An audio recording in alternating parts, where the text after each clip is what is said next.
Hello movie lovers, ఇప్పుడే మీరు ఇలాంటి సినిమా ఎప్పుడు చూసుండ్రనే ఒక సినిమాకి నేను ఇప్పుడు వెళ్ళి చూసి వచ్చాను. నిజంగానే నేను కూడా ఎప్పుడు చూడలేదు భయ్య అలాంటి సినిమా ఆ రేంజ్లో ఉంది. ఈ సినిమా కోసం ప్లస్లు మైనస్లు మాట్లాడుకుందాం, ఇంకా వీడియోలోకి వెళ్ళిపోదాం. సినిమాకి ఫస్ట్ ప్లస్ పాయింట్ ఏంటంటే సూపర్ రాజా బ్రో, నీకు హ్యాట్స్ ఆఫ్ బ్రో. ఎందుకంటే ఒక సాధారణమైన కుటుంబం నుంచి వచ్చి సినిమా ఇండస్ట్రీలో ఏ బ్యాక్గ్రౌండ్ లేకపోయినా నువ్వు సినిమా తీసావు చూడు, దానికి నీకు హ్యాట్స్ ఆఫ్ బ్రో.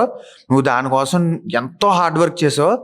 అంటే చాలా నీ హార్డ్ వర్క్ ఎంత బాగా ప్లస్ అయిందంటే సినిమాకి ఇప్పుడు ఎక్కడ చూసినా నీ సినిమా ఈ 2 రాష్ట్రాల ప్రజలు కూడా first day first show housefull ఉంది బ్రో. ప్రెజెంట్ సిచ్యువేషన్ వైజాగ్లో కూడా అలాగే ఉంది. సో దానికి మాత్రం మనస్ఫూర్తిగా నీకు కంగ్రాట్స్ చెప్తున్నాను బ్రో. ఎక్స్ట్రాడినరీ అనమాట నీ ప్రమోషన్స్ చేసే విధానం కానీ, అంటే నువ్వు సినిమాని ముందుకు తీసుకెళ్ళాలని నీ తాపత్రయం ఉంది చూడు, దానికి నీకు హ్యాట్స్ ఆఫ్ బ్రో.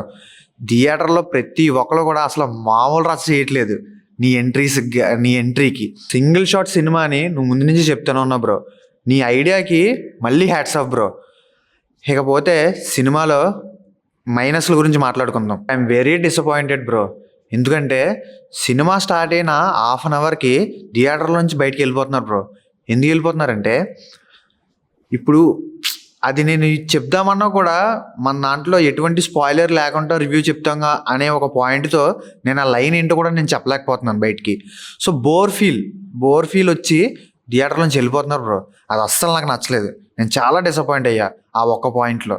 సూపర్ రాజా బ్రో, దయచేసి మళ్ళీ అలాంటి సినిమాలు ఇంకెప్పుడు తీయకు బ్రో. ఎందుకంటే నీకు డబ్బులు వేస్ట్. అది కూడా ఎందుకో చెప్తా. అది కూడా ఇప్పుడు నీ సినిమా నువ్వు ఎంతో హార్డ్ వర్క్ చేసి ఒక మంచి ప్రోడక్ట్ని తీసుకొచ్చి జనాల ముందు పెట్టావు. అది జనాలకి నచ్చట్లేదు, అది నచ్చదు కూడా. కానీ నువ్వు నచ్చావు జనాలకి, నీ హార్డ్ వర్క్ నచ్చింది, నీ ప్యాషన్ నచ్చింది. బట్ ఎలాంటి సినిమాలు తీసి నీ డబ్బులు అయితే దయచేసి వేస్ట్ చేసుకోకు bro, please bro. Middle class నుంచి వచ్చి ఎంతోమంది గొప్పవాళ్ళు ఎన్నో అద్భుతమైన సినిమాలు తీసిన వాళ్ళు ఎంతోమంది ఉన్నారు. కానీ ఒక మిడిల్ క్లాస్ నుంచి వచ్చి నువ్వు ఎంత హార్డ్ వర్క్ చేసి ఇంత డెడికేటెడ్గా ఒక సినిమా తీసావు. బట్ అది ఎక్కడ మిస్ఫైర్ అయిందో అది మరి నీకే తెలియాలి. బట్ ఆడియన్స్కి అయితే ఒక ఆడియన్గా నాకు కూడా నచ్చలేదు బ్రో సినిమా. నెక్స్ట్ నెగిటివ్ ఏంటంటే మైత్రి డిస్ట్రిబ్యూటర్స్. సార్ అసలు మీరు ఈ సినిమాని ఏం చూసి డిస్ట్రిబ్యూట్ చేశారో నాకైతే అర్థం కాలేదు. అంటే మీలాంటి ఒక ప్రొడక్షన్ హౌస్ ఒక సినిమాని టేక్ ఓవర్ చేసిందంటే, యాజ్ ఎ డిస్ట్రిబ్యూట్ చేసిందంటే ఆ సినిమా మీద ఎక్స్పెక్టేషన్స్ అసలు భారీ స్థాయిలో ఉంటాయి సార్.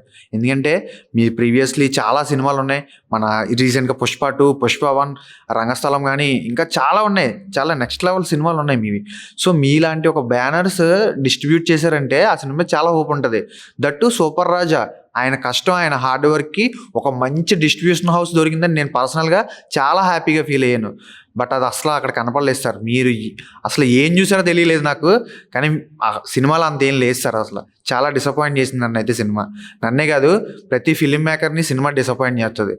అంటే ఇలాంటి చిన్న సినిమాలు ఏం చేయాలంటే యంగ్ ఫిలిం మేకర్స్ని ఇంకా ఇన్స్పైర్ చేసి ఇంకా మంచిగా ఎలా తీయాలి, ఎలా ఉండాలి, ఓకే ఆయన్ని మనం ఇన్స్పైర్గా తీసుకోవాలి. సూపర్ రాజా అనే వ్యక్తి ఇంత మిడిల్ క్లాస్లోంచి వచ్చి ఇంత గొప్ప సినిమా తీసాడరా అనే ఫీలింగ్ అయితే కలగలేదు సార్ నాకైతే పర్సనల్గా, టు బీ హానెస్ట్.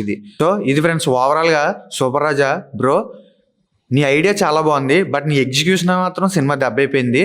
నేనైతే పర్సనల్గా చాలా డిసప్పాయింట్ అయ్యాను సినిమా మీద. సో ఇది ఫ్రెండ్స్, ఈ సినిమాకి పాజిటివ్స్ కన్నా నెగిటివ్స్ ఎక్కువ ఉన్నాయి. ఇన్ని నెగిటివ్స్ చెప్తానని నేను కూడా ఎప్పుడు అనుకోలేదు. సో సినిమా గురించి నెగిటివ్ చెప్పాలన్నా మనసు అసలు ఒప్పుకోదు. బట్ మనం సినిమా గురించి ఉన్నట్టే మాట్లాడుకుంటాం కాబట్టి మనది జెన్యూన్ రివ్యూస్ కాబట్టి చెప్పక తప్పట్లేదు. సో సూపర్ రాజా బ్రో, దయచేసి ఇంకెప్పుడు ఇలాంటి సినిమాలు తీసి నీ డబ్బులు అయితే వేస్ట్ చేసుకోకు బ్రో, ప్లీజ్. ఇలాంటి జెన్యూన్ రివ్యూస్ మీరు ఇంకా చూడాలనుకుంటే మన ఛానల్ని సబ్స్క్రైబ్ చేయడం మాత్రం మర్చిపోకండి. మళ్ళీ నెక్స్ట్ ఇంకో సినిమాతో కలుద్దాం. And bye.